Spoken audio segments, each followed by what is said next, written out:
Hey book lovers! In this video I'm going to talk about the C.S. Lewis books that I have read and the ones that I haven't read yet but are definitely on my to-read list. Now, I kind of want to read all of his books except maybe like one or two that are harder to find, or like the unfinished things. I'm not as interested in reading those, but yeah, I wrote down this list of all his works with the, yeah, I used Wikipedia, but anyway, and then some from Amazon because Wikipedia didn't have everything listed on it, so I was like, okay, well, I'm gonna do a little bit more digging. And then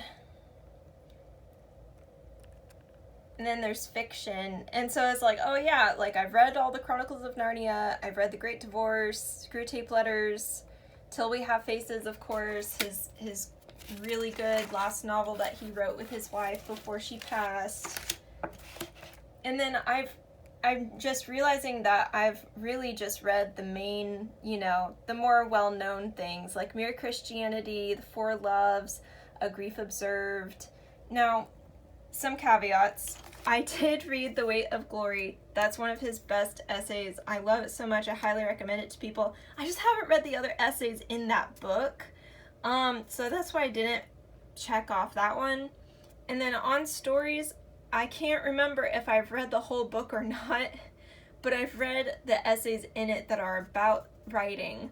So that's why I didn't check off that one, because I'm not sure if I read the whole thing. The Discarded Image, we skimmed it for college. I was taking a medieval period class. It's a really neat book. It's actually his last book that he wrote before he died, and it's actually one of his hardest books to read because it's pretty dense. It talks about medieval literature and just the medieval worldview and what we have lost from how they used to view everything as sacred, and seeing symbolism in lots of different ways that we don't really think of today.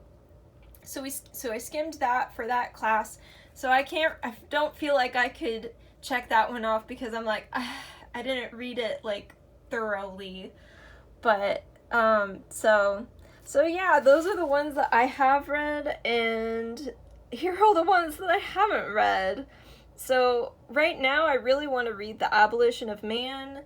I would love to read Miracles, and at some point I want to read, what I like to do is, and I haven't really done a good job of this, but I say that it's good to read one work by Lewis every year, and then, you kind of have the whole year to think about what you've read.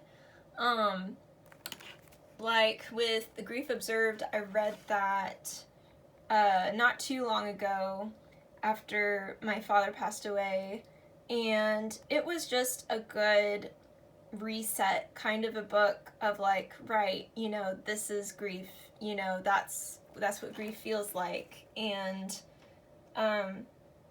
but yeah, his book is beautiful. His books are so good. C.S. Lewis is one of those people that it's like, if I read all his books, I will feel very well read because he was a professor. He was so well learned, and it'd be like getting a college degree from reading all his books. So yeah. Oh, one other thing I want to talk about this book. This book is really cool. It came out in 2022. It's basically a conglomeration of essay, like quotes from On Stories and other places, but it also has a couple of his letters in it to aspiring writers and other things like that. So it's kind of like a compilation of all his stuff for writers. And now I felt a little bit mixed because on one hand, it was like, well, why don't you just put the whole essay in there instead of just posting excerpts? Because it's much better to have the whole essay and reading it in its context than just reading little excerpts here and there. So that's why, it's good to read the On Stories book, but if you struggle to focus, this is also a really great resource. Now, there is one typo in it, and I think it's on the part of the editor.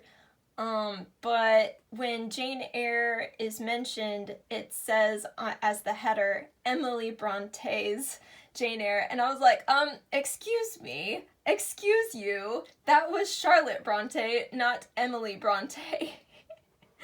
So that's my only pet peeve with this book, but it is really good. And so there's that quote on the back, wherever you are fed up with life, start writing. Ink is the great cure for all human ills. And I hadn't really seen that quote before reading this book. There's so many C.S. Lewis quotes that are so good that people don't even realize are out there in his books, because they're, you know, so many of his books are just forgotten. Or like Letters to an American Lady, I snagged it at a used bookstore today. I saw it and I was like, someone didn't want this? I'll buy that. And so I'm excited to read that one too, because I opened it up and he was talking about how people in Ireland still believed in fairies. And I was like, ooh, yes, I'm going to enjoy reading that. You can tell I love fairy tales. I love the Chronicles of Narnia. I've read it I've read all the books more than once. I read them all aloud to my mom after my dad passed, and it was just really good for us to bond and just bond over those books, because the Narnia books are still so timeless. They're still so good. And of course, you know, the Space Trilogy, I feel bad that I haven't read the Space Trilogy yet, because I've heard so many good things about them. And I mean, I know a lot about it, even though I haven't actually read them, because I went to some lectures about the Space Trilogy before I even went to college.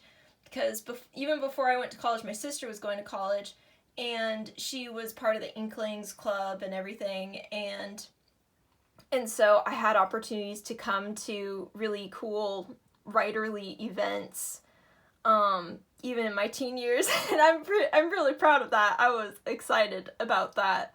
I haven't changed very much. Alright, well, thanks for watching this. Hope this was fun, and let me know what C.S. Lewis books you're interested in reading, or what you have read, and yeah, I'll see you in another video.